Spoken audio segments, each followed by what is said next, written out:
Welcome to our content strategy development section of our school classroom. If you watch the first video that is in the classroom, I go through this entire 10-step content strategy development, 1 through 10.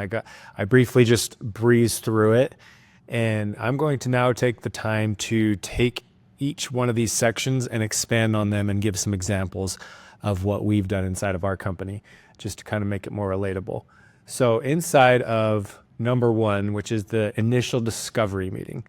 This is to gain an in-depth understanding of the client's goals, values, and current challenges. Every company is coming at a different stage in their life, and we need to understand exactly what kind of content they need. These are some questions that you can bring to that meeting. What are your top business objectives? How do you currently position your brand? What are your biggest challenges? What KPIs do you want to achieve through content? So these are things to kind of lead that conversation when you're talking to the client, to help you understand what they've done and what they need. And then a lot of the times they're coming to us with the understanding that we're going to bring ideas, right? We want to bring ideas. We want to bring fresh content ideas, things that are up to date with the algorithm, with the certain social media trends, things that are working good for selling products, things like that.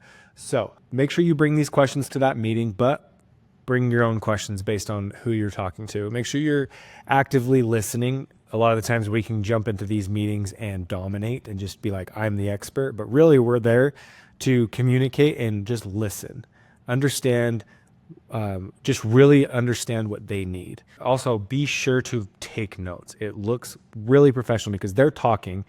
And the other thing is you could be recording the meeting, like if it's a Zoom call, but they're talking and they want to see that you are engaged with what they're saying. And then you're not just listening and then it's going one ear and out the other. It just looks great when you're actually writing things down and you're taking notes on your computer. So with these notes, that's going to turn into a discovery document.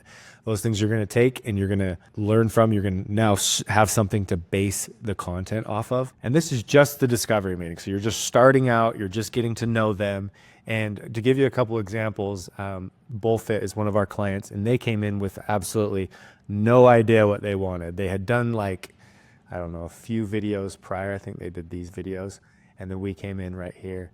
And so they came in saying, look, we don't have a ton of money, which this happens a lot of the time, right? You get into a business conversation, and a lot of the times the clients don't have a lot of cash, especially Bullfit. They were starting up at this point, and they just said, hey, we need great content. We need to figure out who our audience is, who actually resonates with our products, but we don't have a lot of money to do it. So I recommended a podcast. It's a really great way to get the founders, or at least people that want to be on camera in the company that really understand the product, and just talk about it, talk about the benefits, the problems that maybe people are dealing with, and then the solutions that their product solves.